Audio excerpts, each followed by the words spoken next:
Okay, so uh, we were looking at the axioms of the probability, and we actually saw last time that uh, the entire theory of probability, if you look at the base of it, the fundamental of it, there is quite a bit of kind of circularity in the definition. If you try to define the probability in certain way, you get into some trouble. And so to avoid that trouble, you try some other definition of probability, but that also has some other situation that are kind of contradictory in nature.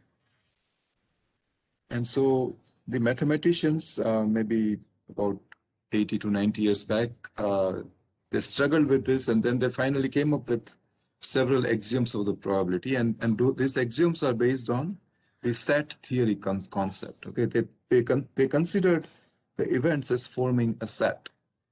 There is a universal set, and then there are subsets of that universal set, and those subsets define the events. And just like what you would have studied in set theory, there will be events which are overlapping, meaning the intersection of two subsets is not a null set. And there may be events which are non-overlapping, which are called this mutually exclusive events. Okay, so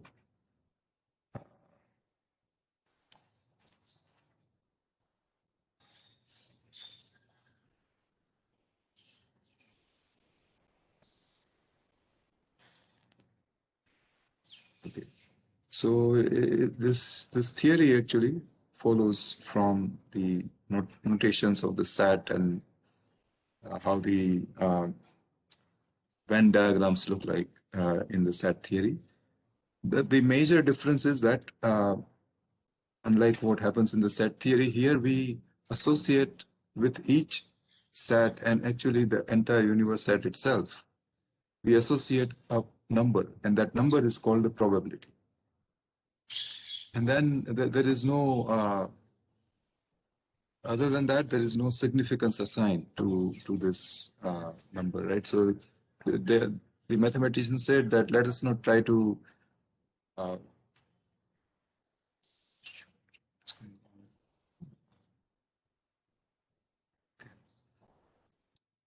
so there is no significance in terms of how to measure these numbers that is being assigned here. Basically, the idea is that you consider a number associated with each subset, which is an event, and that number has to be greater than 0 and it has to be less than 1, less than or equal to 1. And then they said that if you consider two different events,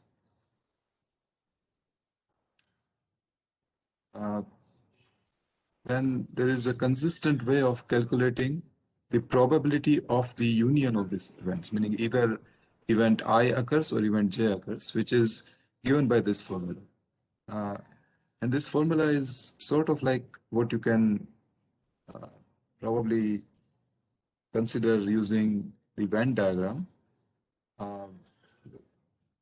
The formula says that the probability assigned to the union of two events is the sum of the probability of the individual event minus the probability assigned to the intersection of these two events. Okay? And so therefore, one consequence of this the third axiom is that if these two events x equal to y and y equal to j, if they are mutually exclusive, then obviously the intersection of the two events will be a null event, and all the null events are assigned probability of 0. I think I should have said this here, that to this universal set S, you assign probability of 1, and to the null event,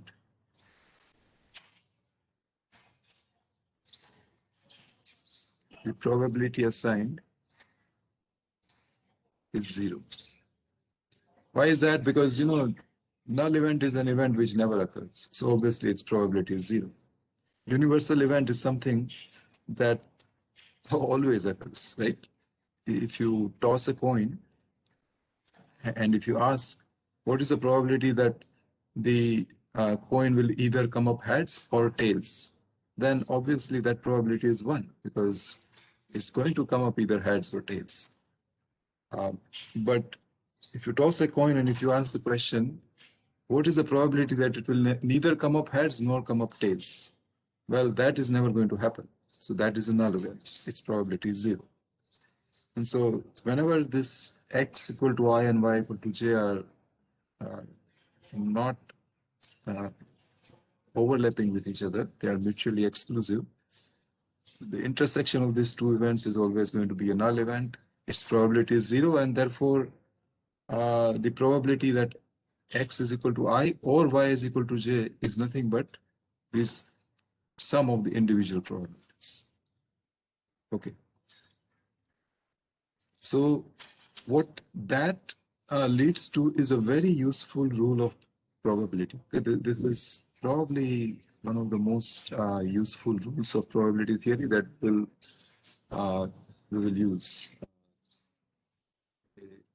actually maybe in this lecture and in the subsequent lectures. This is called the marginalization of the joint probabilities.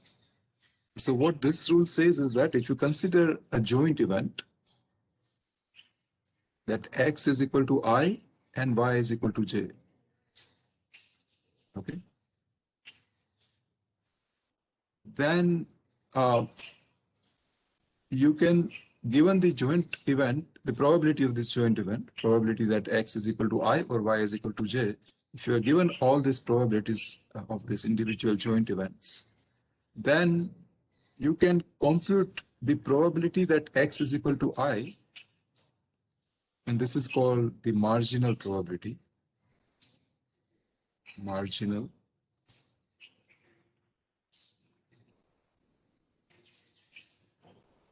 So this is the marginalization of the joint probability.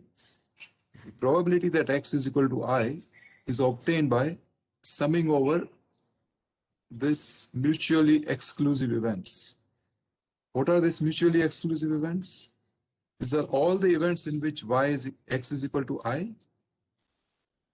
and then you let y take all the possible values here. Okay, so this is called the marginalization rule of joint probabilities. This individual probabilities are joint probabilities because they are denoting the probabilities of this joint event. X is equal to I and y is equal to j. And then if you sum over all the values that y can take, then this rule says that you get the marginal probability that x is equal to I.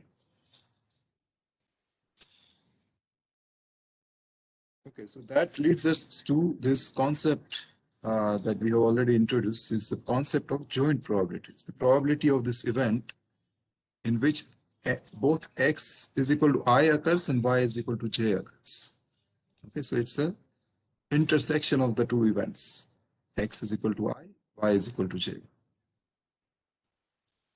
Obviously, if this intersection is a null event, then this joint probability will be 0, just like what we said earlier.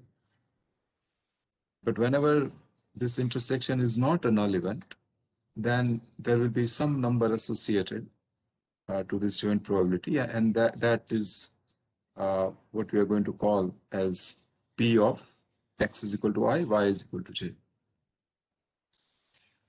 Now suppose x and y both are Bernoulli, they are binary, they take values of either 0 or 1. Then you will see that there will be 4 different possibilities of x is equal to I and y is equal to j. And so these are the 4 possibilities that I think I had drawn last time. These are the ones that I had called the atomic events, right? So this is what I'm drawing again here. So here one event is x equal to 0, y is equal to 0.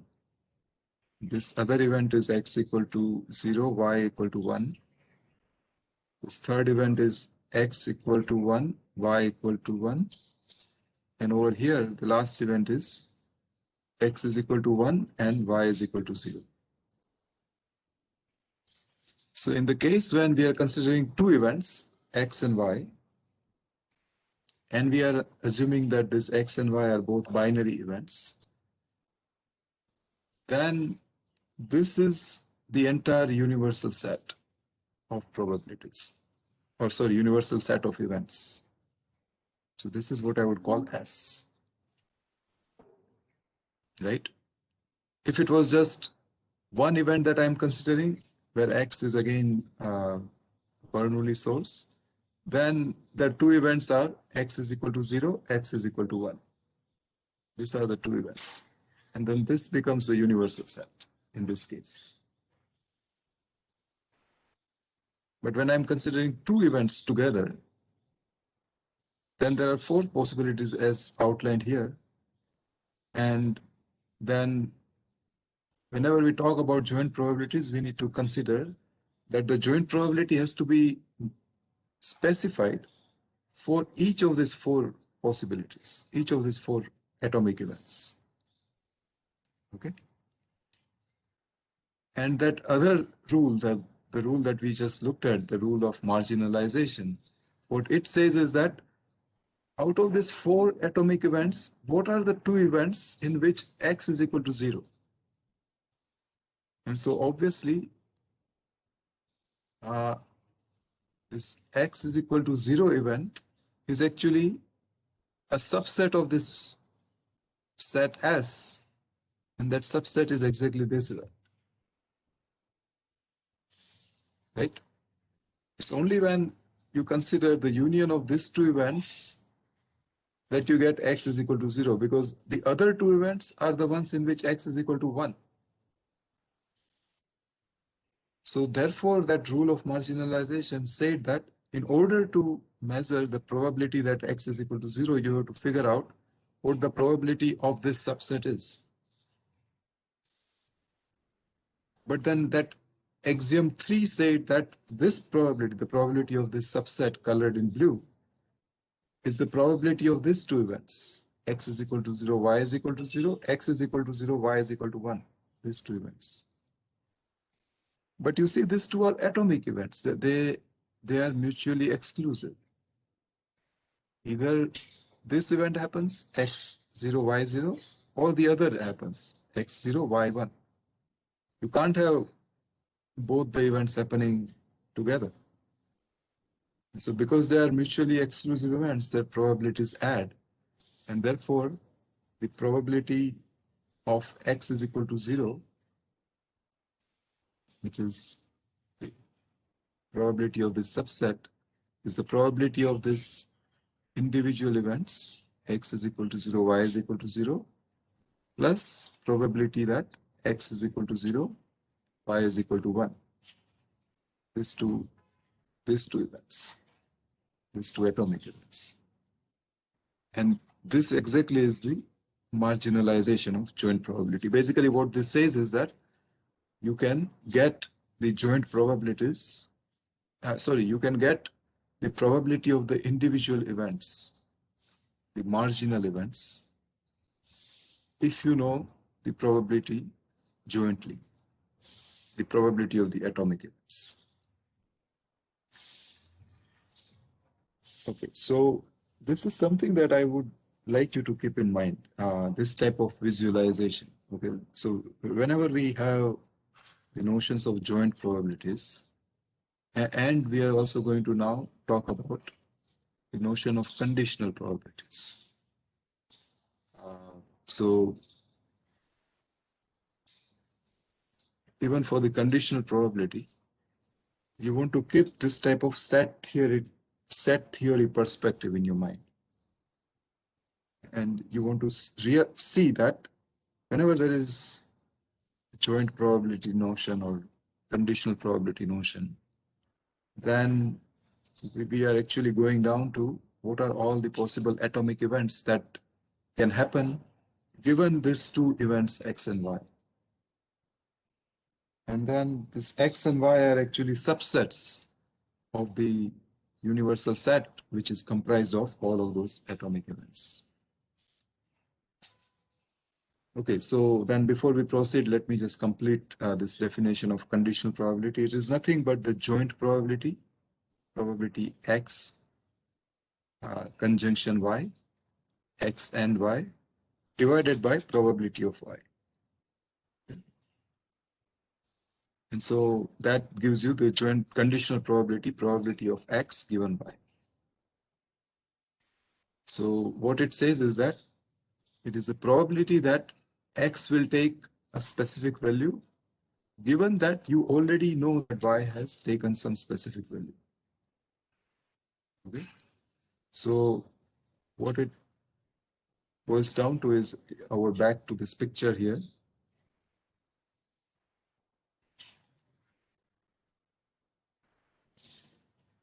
You are, suppose you are already told that X is 0. Okay. Suppose you are told that X is 0. Maybe I'm tossing two coins. First coin I'm going to call X, the second coin I'm going to call Y. And you are told that after tossing the first coin, the coin turned out to be tails, and so that X is 0. And now you are asked, what is the probability that Y is going to be either 0 or 1? So what now you have to think about is that when you are already told that X is equal to 0, this blue colored subset has now become the universal set, right? Because why is that? Because when X is equal to 0, when that has been already told to you, these two other events are gone. They cannot happen because in all these two other events, X is equal to 1. And so the only possibilities that are remaining are these two possibilities. And so this blue colored subset is now the universal set. The probability of either this event happening or this event happening has to be 1. Okay. And so therefore now, if you take this joint probabilities, X is equal to 0, Y is equal to 0, and the other joint probability X is equal to 0, Y is equal to 1, and if you divide both of this probability with the probability that X is equal to 0, which is the probability of this subset, then you get the conditional probability, the probability that Y is equal to 0 given that X is equal to 0, or the probability that Y is equal to 1 given that X is equal to 0. Okay, so this is, yeah, this is some theoretical framework that I think you will have to kind of come to grips with if you have not already mastered it during your high school. It's not difficult, okay?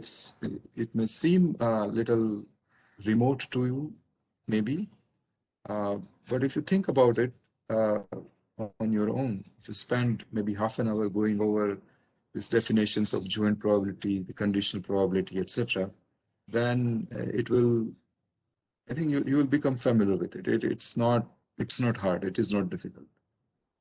And the best way to kind of appreciate these concepts is to keep in mind this type of Venn diagrams that I was drawing, but then also do some experiments with the actual numbers. And that is what we will be doing now.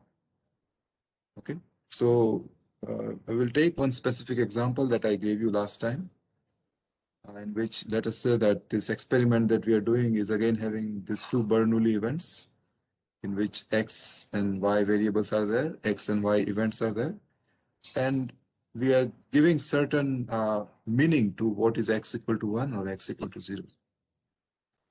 Specifically whether one of you wants to be part of a sports club or whether they want to be part of dance club. And so this exactly kind of represents these four possibilities that we were looking at just now. And so in context of that, let us look at what is this, how this marginalization rule works. Let us see what this conditional probability comes out to be. We will also look at kind of numerically. I'm just going to project an Excel spreadsheet in front of you. And so in that Excel spreadsheet, you will kind of see this concept of statistical independence. Okay, and the statistical independence is very much tied to the concept of joint probabilities. Probability of X conjunction Y, X and Y. And what the statistical independence rule says is that if you can write probability of X, Y, the joint probability, if you can write it as the product of the marginals, product of X times product of probability that Y takes that value, then you can say that these two events are independent. Now again, remember, whenever we talk about joint probabilities, for this case, suppose we are continuing with X and Y being binary, then we are considering 4 possibilities for this joint probability, right? And so this has to hold for all 4 of them. Only then this X and Y are independent, right? So that you have to always keep in mind. You always have to go back to the atomic events. And you have to apply the joint probabilities and the conditional probabilities in terms of the atomic events. So this is the definition of statistical independence. Now, if you plug in this formula here, that the joint probability just factors into the product of the marginals, and if you plug this formula for the joint probability when X and Y are independent into this ratio, then you will see that the numerator of this ratio is nothing but the product of probability of X times probability of Y. And the denominator is probability of Y. So the numerator term and the denominator will cancel out. And so you will get that probability of X given Y is nothing but probability of X. And therefore probability of Y given X, the conditional probability, is nothing but probability of Y. Okay. So this is one other kind of abstract notion that hopefully will not remain abstract once we look at that Excel. But why this is the case, at least in abstraction, at least in terms of theory, in terms of math, well, that follows from its definition of statistical independence and the formulas for conditional probability that we had seen on the previous slide. And so the other case is obviously that this X and Y are statistically dependent. And in that case, what happens is that you can't write this joint probability as the product of the marginals anymore. And when that happens, the conditional probabilities are not going to be the same as marginal probabilities either. Okay, so that is the statistical dependence.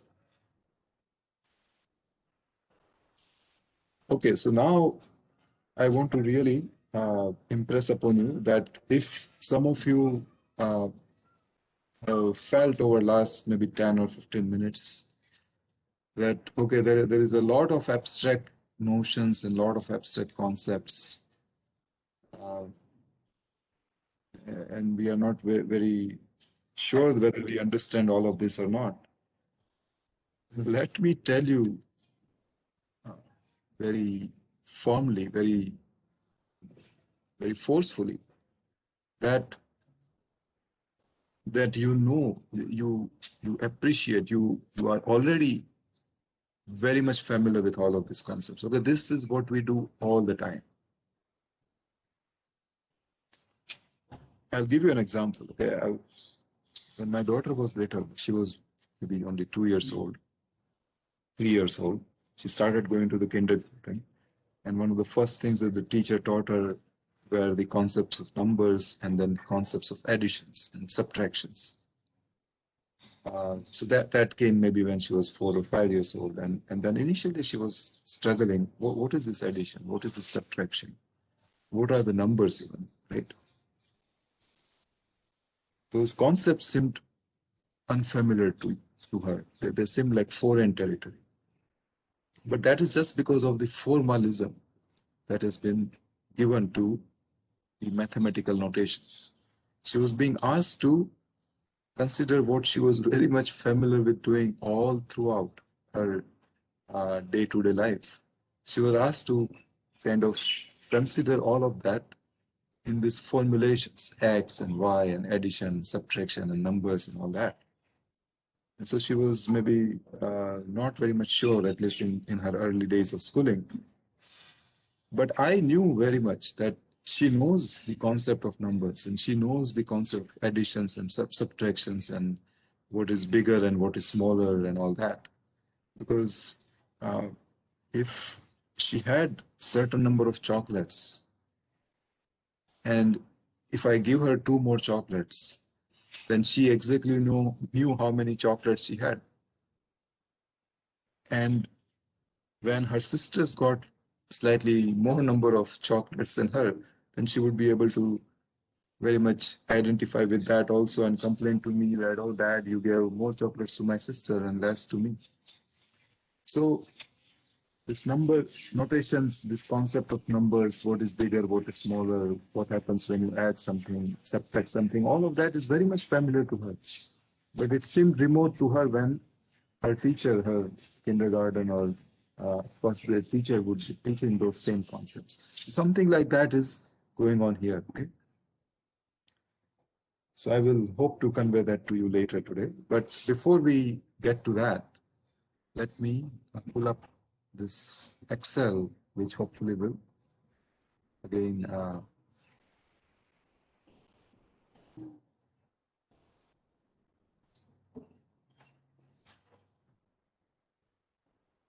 clarify some of these ideas. Okay, so this is the Excel that I'm sharing with you.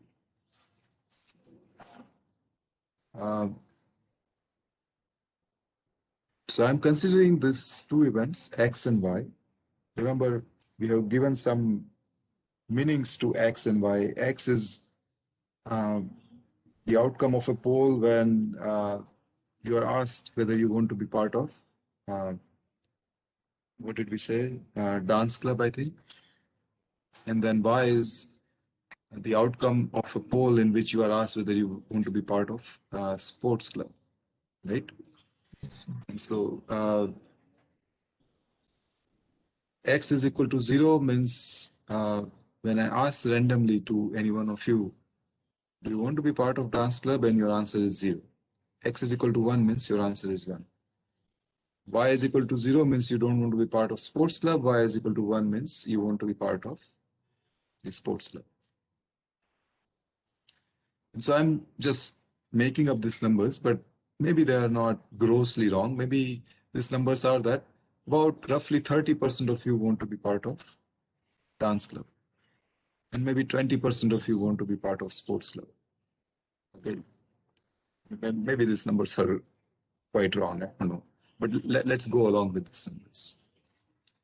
Now, you would think that, I mean, this doesn't have to be true at all, but let us again make a simplifying assumption that if you are inclined towards artistic adventures, right? You would like to do dancing, or you would like to do singing or drawing and all that, then maybe you are not as much inclined towards outdoor activities.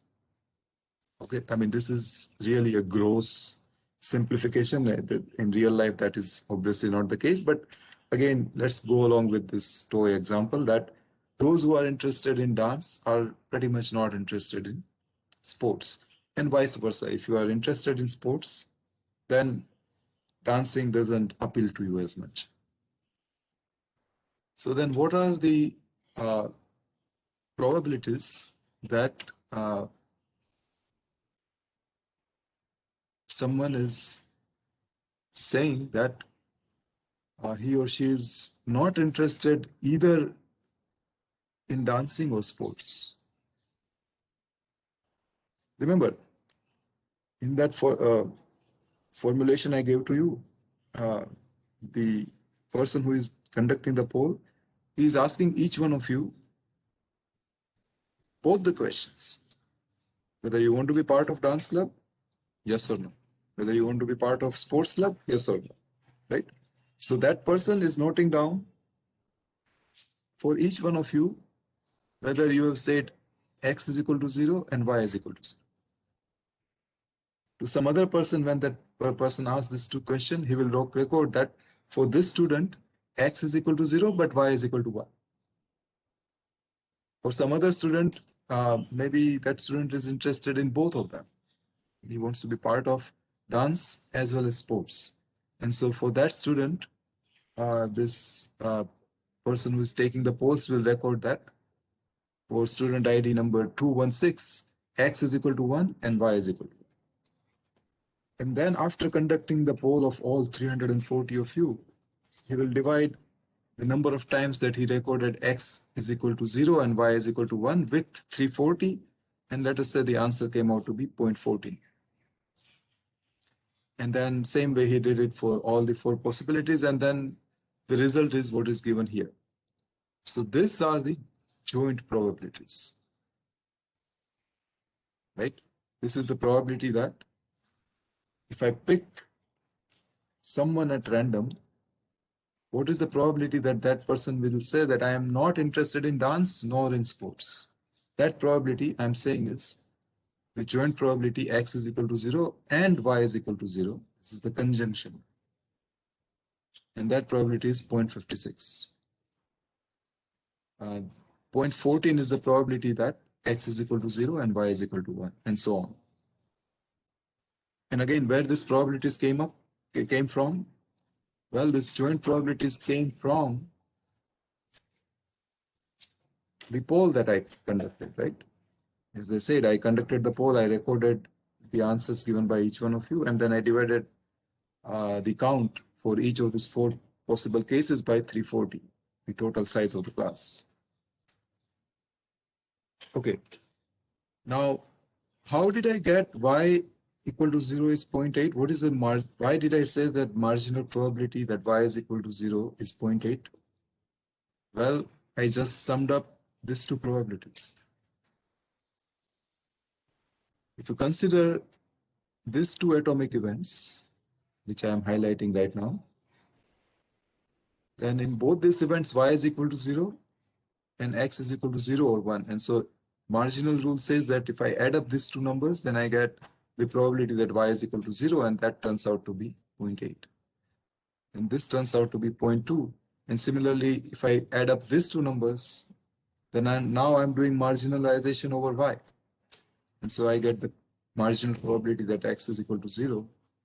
And similarly, now I get marginal probability that x is equal to 1, which is 0.3. So this here is the rule of marginalization in action.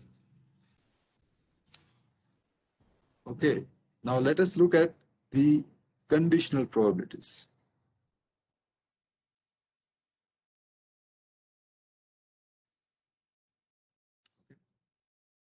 So this first one is the conditional probability that what is the probability of x given that y has already occurred? So let us say in first case, we are told that y is equal to 0. So now remember, we are considering only subset of you. Out of 340, we are considering only some of you who have said that they are not interested in sports. Y is equal to 0 for them. So we are just considering only that subset. So what is the probability now that when y is equal to 0, x is either 0 or 1? So what the conditional probability rule says is that you have to take this 0.56 and divide by 0.8. That will give you the probability that someone is not interested in dance, given that he or she is not interested in sports. And then same way, if you do the division of 0.24 with 0.8, you will get the probability that person is not interested in, the person is interested in dance, given that he or she is not interested in sports. But if you do that division, it turns out that the numbers are exactly same as the marginals. And similarly, if you do calculation of conditional probability that x is equal to 0, given y is equal to 1, or x is equal to 1 given y is equal to 1, then you basically divide 0.14 by 0.2 and you get 0.7. You divide 0.06 by 0.2 and you get 0.3. And again, these conditional probabilities turn out to be same as marginals. So this right away tells you that x and y are independent. Whenever conditionals are same as marginals, x and y are independent. You should have already guessed that x and y are independent, because you will see that each of these four numbers are products of the marginals. So 0.56 is 0.7 times 0.8. 0.14 is 0.7 times 0.2, and so on. So right from this table, the table of joint probabilities, you would know that this x and y are independent. And this is another demonstration. We can also calculate the conditional probability of y given x. So now I have to do the horizontal slicing. X is equal to 0 is already given, right? So that subset has already happened. Given that, what are the probabilities that y is equal to 0 versus y equal to 1? So now I will divide 0.56 by 0.7 or 0.14 by 0.7. In either case, I'll get the answer of 0.8 and 0.2. And now, even when x is equal to 1 happens, I get the exact same answers. So these are kind of numerical examples of what we just talked about, right? And I'm saying that this kind of makes sense because, well, generally speaking, and simplifying a lot, if somebody is interested in dancing, that doesn't tell you anything about whether the person is going to be interested in sports or not. Dancing and sports are kind of two different things, and there is no relation between them. There is no kind of, you can't connect these two preferences. But now let us do something slightly different. Okay, so I'm going to now say that let us say X is still a vote on the membership on the sports club, but now Y is for the running club. Let's say there is another club, which is the running club, whether somebody wants to run on a regular basis or not.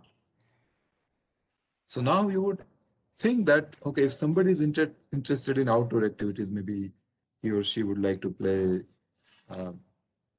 cricket or soccer or, I don't know, any sports, then that person is probably also likely to be interested in running as well, right? And so now if you conduct this poll, then the numbers might turn out to be this. Okay. So this is again some numbers that I have made up on my own, but they are maybe, I mean, such numbers can happen if you do such a poll. But what you will notice is that now this 0.68 I cannot write as the product of 0.7 and 0.8. Similarly, 0.02 I cannot write as the product of 0.7 and 0.2. So now this joint probabilities I am not able to obtain by just multiplying the margins.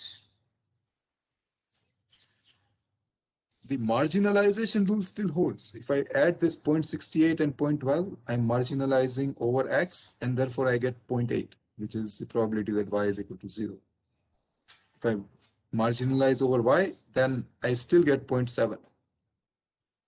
So the rule of marginalization always holds, whether the events are joint, whether the events are independent or non-independent.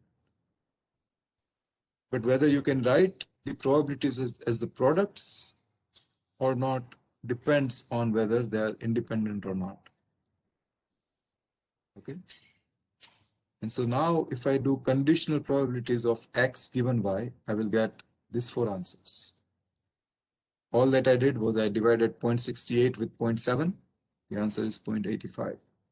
I divided 0.02 with 0.7 and I got the answer as 0.1.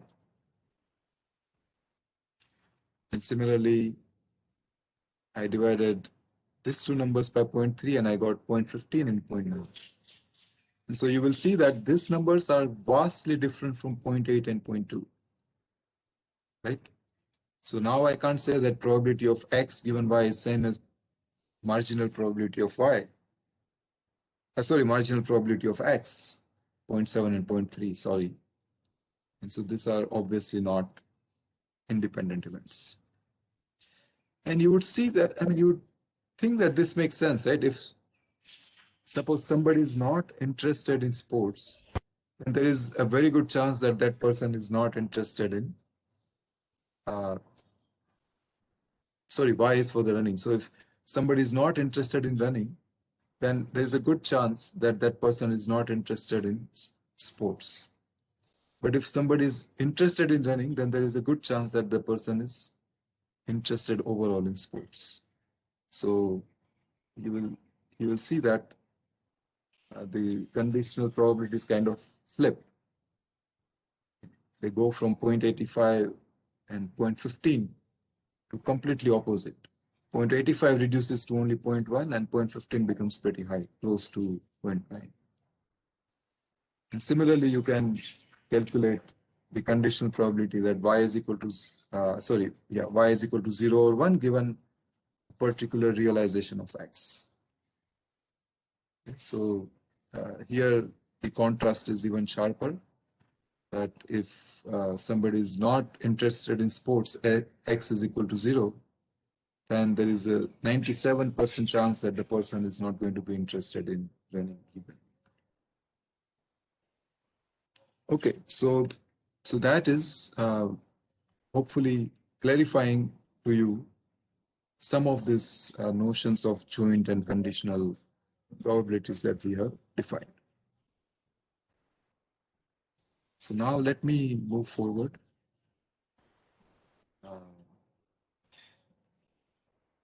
And I again emphasize that maybe even this Excel was a little bit remote to you, right? But I want to emphasize that this notions of dependency and dependency versus independence, the notion of joint probabilities, the conditional probabilities, they are intimately connected to the notions of influence, causation, correlation, etc. These are something that we kind of intimately connect to. We are very much familiar with these concepts. We know when something influences something else, right? When I told you that somebody is interested in sports means that person is likely to be interested in running, you would kind of agree to that. Maybe not in full detail, but in general, right? Why? Because you feel that if a person has an inclination to outdoor activities, then yes, that person is going to have similar preference for sports and running. That is basically saying that the person is being influenced internally by the same sort of causes. He likes outdoor activities. Outdoor activity is the underlying cause. And that manifests as x is equal to 1 for him and y is equal to 1 for him. And so the joint probability that x equal to 1, y equal to 1 was pretty high. Okay, so it is in this context that we will now start looking at the bias view. And it is in this context that we will then go on to understand the notion of information transfer. Remember, we started out by saying that information is intimately tied to all of these notions: influence, causation, etc. So we are actually eventually going to go to that, right? This is the question that we are answering. How is the information getting transferred over a communication channel? And so in order to understand that, let us first understand these joint probabilities, these conditional probabilities in further detail. And that is where the bias rule will be helpful to us. And you just have to kind of spend time on this on your own, and you will see that this is not at all difficult. Okay, this is something which is very familiar to you. So before we begin, let us again specify the nomenclature that we'll be using. So X and Y are the two variables that we are going to be looking at. But now we are going to call X as the cause, context of bias framework, and Y as the effect. And initially we are going to be just looking at X and Y to be Bernoulli random variables. They are binary, but they can be generalized so that they are not binary, but they can take multiple values, not just 0 and 1. Now, what we are going to look at is some real life scenarios where this conditional probability Y given X is available. Okay. And that is going to be called the likelihood function. So this is a very common terminology that we'll be using a lot. It is the likelihood is always the likelihood of an effect given a particular cause. Okay. Then what we are going to also assume is that the probability of the causes is also known to us. And this is what we are going to call the prior distribution of X's. And then we will be able to calculate the probability of the outcomes. And that is what we are going to call the evidence. And our problem is always going to be determining the most likely cause that would have resulted in a particular effect Y. Essentially, we want to know the conditional probability of X given Y. So that is called the posterior. Okay, so this is the last term that we need to remember.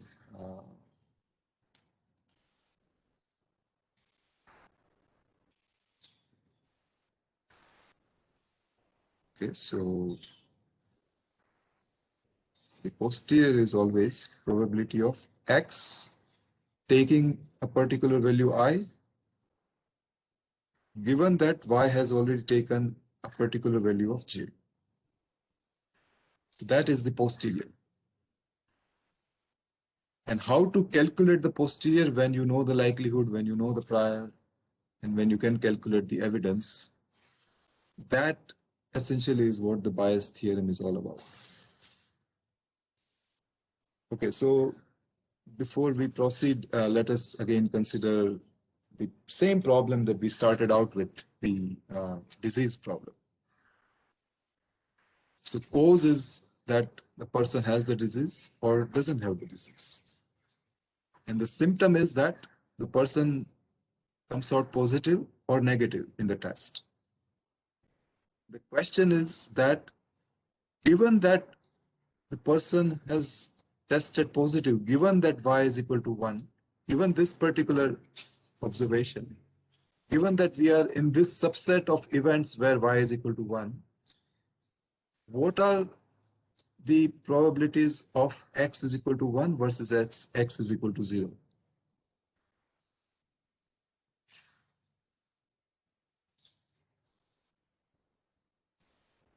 Okay, let us see. Let us. Okay, I think I made a mistake. I wanted to first draw a figure before we get here. So let me go there. So this is the figure that I wanted to show to you.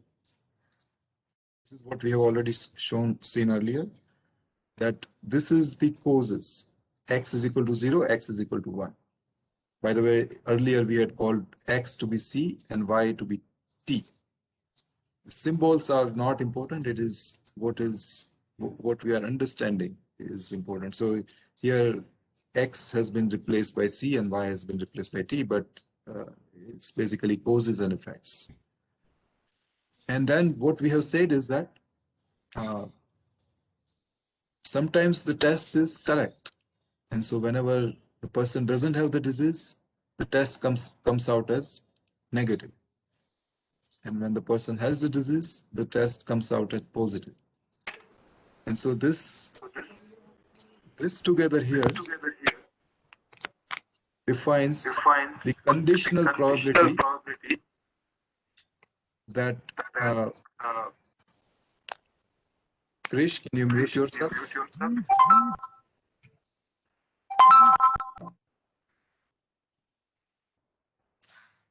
So this is the marginal probability, conditional probability that y is equal to 0 and y is equal to 1 given that c is equal to 1.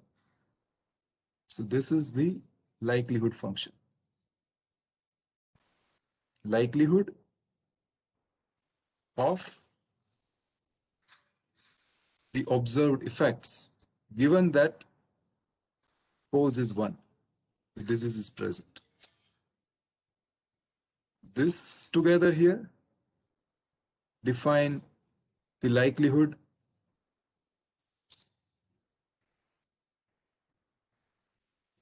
this is the likelihood function given that cause is not there is no disease. And so you will see that they add up to be 1, right? 1 minus p error 1 plus p error 1 is 1. Similarly, 1 minus p error 2 plus p error 2 is 1. So this is the likelihood function. We also will assume that the prior is known, which means that this q is known. In the disease problem, we had taken this to be 0.01. Similarly, we were told in the disease problem that this p error 0 was equal to p error 1, and both were equal to 0.05. There was 5% chance that the test could go wrong. So these were the two pieces of information that were given to you. And so now I will go back and look at this question that if P and Q are given, then the posterior on X can be calculated using the bias. And this math remains the same, but the meaning can change. So let us say instead of some disease, your friend complains of toothache one day. Maybe your relative or your friend says that I have toothache. And then the immediate concern is whether that person has cavity or not. So given the toothache, whether the person has cavity, again, exactly the same formulation, exact same problem definition and the solution methodology. Suppose you buy a car, it's a brand new car and you are worried that nobody should steal it. You are sleeping one night and at middle of the night you hear the car alarm going on. And now you wake up and you are worried whether somebody is stealing your car or not. So the causes are somebody is stealing and that is why the alarm is buzzing, or that is not the case. Okay. Again, exactly the same math. This joint probabilities, conditional probabilities, Bayesian math, the priors, the likelihood, the posteriors, all of that is extremely relevant in the legal world, in the courtrooms. Because whenever somebody gives a testimony, whenever somebody comes forward as a witness, his or her testimony, we feel that it should be 100% correct, but there is always some chance that that person honestly is making a mistake. And therefore, when the witness says that, okay, I observed this particular event, what is the probability that that event actually, the underlying cause actually happened? Okay, so, and I can come up with, again and again, I can come up with many such events of our day-to-day life in which what you have access to is just the effect, the outcome. And you want to figure out whether a particular cause is present or not. In this case, whether it is raining or not when you see somebody walking in with an umbrella. The last one that I will give to you, those of you who are interested in cricket, this you should definitely say that, yeah, we have thought like this, okay? So suppose that there is one particular player. Okay? I don't know who the player is. You can pick any player of Indian cricket team. Let's say I'll just make up player's name, okay? Or no, I will not make up. I will ask you, okay? One of you pick a player in the Indian team.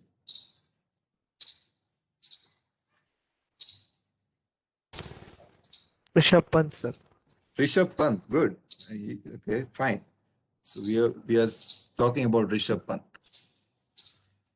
And let us say that Rishabh Pant is a favorite of Virat Kohli.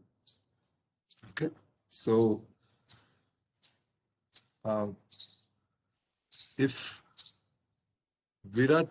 Kohli is the decider, then you will see Rishabh Pant in the team.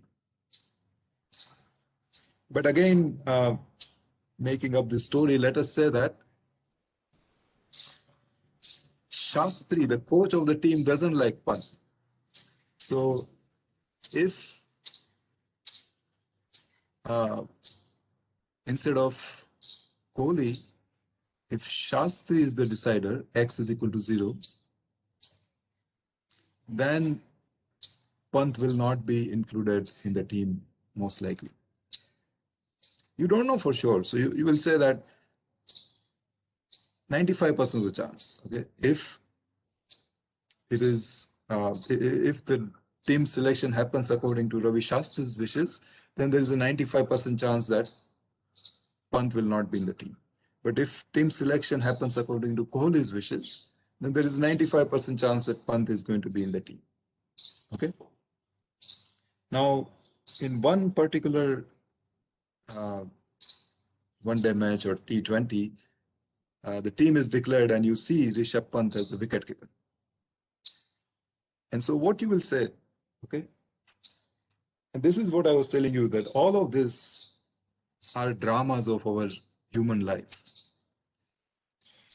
You would say in this case that definitely it is Kohli because of which Pant is here in the team, right? I mean, my friends say that all the time when we watch a particular cricket match together, okay? And so what they're doing, how are they able to say that this particular got included in the team or didn't get included in the team? Because of certain causation. Either the captain of the team was responsible or the coach of the team was responsible. Basically, they were going back in this diagram. They observed one day that Pant was not part of the team. Observed event was t equal to 0 or y equal to 0. And from that, they concluded that most likely this was happening because Ravi Shastri force that to happen. Probability that C is equal to 0 is pretty small. On the other hand, if you see Rishabh Pant in the team, then you would conclude that this happened because of Kohli. So you're going backward and you're finding out the relative likelihoods of the two causes, whether Shastri is the cause or Kohli is the cause behind a particular player in the team or not. And that calculation, believe it or not, we are doing it using some math like this.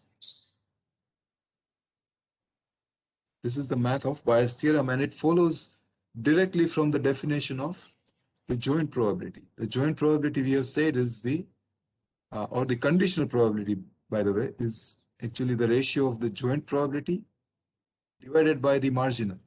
And so that joint probability can be written in this two equivalent manner. And so now what we are interested in is this posterior, and because of this equality, we can write it as the product of likelihood, which is this here, times the prior, which is the prior probability of the cause, divided by the evidence, which is the probability of a particular Y happening. So this is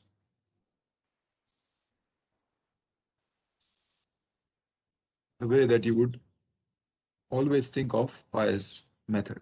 Likelihood times prior divided by evidence. And although there is all this mathematical symbolism, what is happening is that we are going backward on this diagram.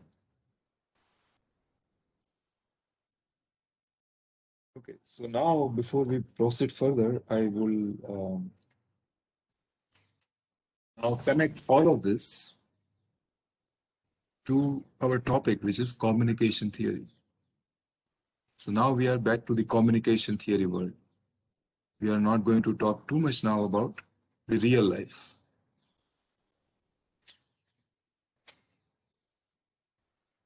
And so one model of communication theory is this binary symmetric channel, or BSC. And the causes that we were talking about, this we are going to be calling as transmitter. So let us say that the transmitter is sending a bit. That bit we are denoting as X, and that bit can be either 0 or 1. Now, just like what we were talking about in the context of Bayes' theorem, at the receiver, we are observing Y. And Y is all that we have access to. At the receiver, we don't know what the transmitter has sent. But given Y, given that we observe a particular bit, Y is equal to 0, we want to go back on this chart and determine whether X is equal to 0 was sent or X is equal to 1 was sent. It's exactly the same thing that we were talking about just now in context of Kohli and Pant and Shastri. But this is now going to the technology. This is what actually your phone does today, or your digital TV does. Your TV gets a particular bit of a particular video stream, maybe from YouTube, and that bit is observed to be 0. And there is an algorithm, actually a machine learning algorithm, running inside your TV, which is determining whether the transmitter, which is the TV broadcast station, whether it actually sent X is equal to 0 or X is equal to 1. And the reason why this is not a trivial problem is because of this P. There is always going to be some error in the communication channel, which is called this binary symmetric channel. And it is this P because of which it is not always certain whether x is equal to 0 when you get y is equal to 0. When P is very small, yeah, most likely when you get y is equal to 0, x is equal to 0. But there is a possibility that you get y is equal to 0, but actually the sender would have sent x is equal to 1. And so let us do the math calculations. Basically, we want to know the relative likelihoods of the posteriors. Whether x is equal to 1 is more likely when I got y equal to 0, or x is equal to 0 is more likely when I got y equal to 0.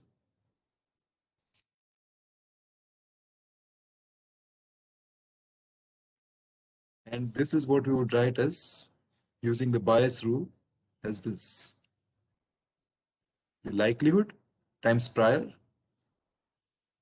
for the case when x is equal to 1, and the likelihood times prior when x is equal to 0. Remember, the evidence is there. We are only considering the two cases for y equal to 0. Right? So we are trying to decide whether this is more likely or this is more likely when y is equal to 0. So in this case, what happens? Likelihood times prior for x is equal to 1, likelihood times prior for x is equal to 0. What happened to the evidence probability that y is equal to 0? Well, it cancelled out because both the numerator and the denominator have the same term, and so it cancelled out. And so therefore, you got the answer. Remember, all of these are now very much clear to us. Y equal to 0 when x is equal to 1, that probability is P. That is where the test in the disease problem is wrong, and that happens with 5% of chances.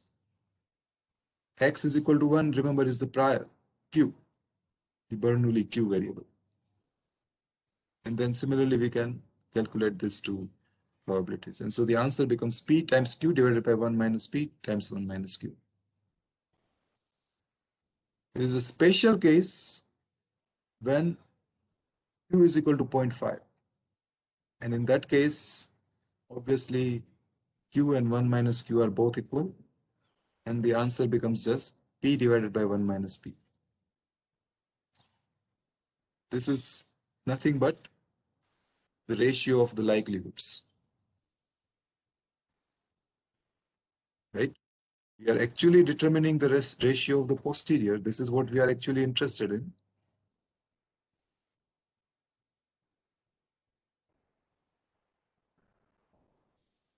But it ends up being just the ratio of the likelihood. Why? Because the priors cancel out, they are equal. Now let us look at the other case when y is equal to 1 is received. The received bit is 1. You do the same math. And oh gosh, I had corrected all of this typos, but I think I have used the wrong version today. If you go through the math again, you will see that the ratio of posteriors becomes this. And for the case when the priors are equally likely, again, the ratio of posteriors becomes 1 minus P divided by P. And so now let us solve this problem that I had asked you in one of the earlier lectures, where P and Q were already given to you.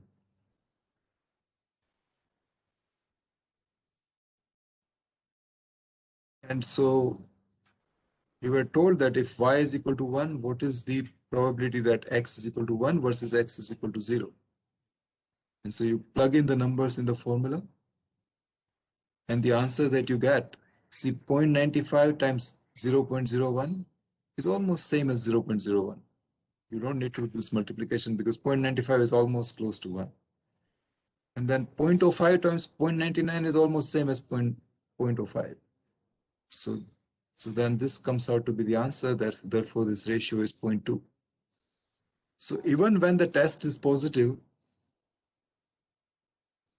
the probability that the person has the disease divided by the probability that the person doesn't have disease is 20.2. Still, there is a very small chance that person has the disease. And now you can actually do the math.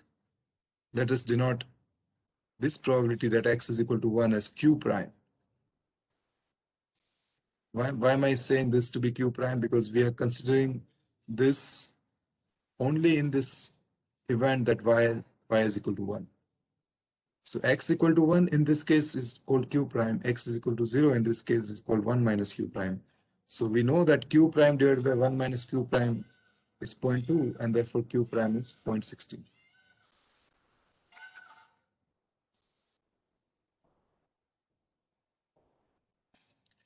Suppose if the priors were equal, meaning that half of the people can have the disease, the other half may not have the disease. So instead of 0.01 in this case, we are now assuming that the disease is highly prevalent. And now if you do the math, you will see that the ratio instead of 0.2, it becomes 19. So in this case, when the priors are equal, and now if you notice that the test result has come out positive, then you have to be really worried. Almost certainly you have the disease. There is a 95% chance that you have the disease. Okay, so we are going to end this lecture here today. I'm going to post this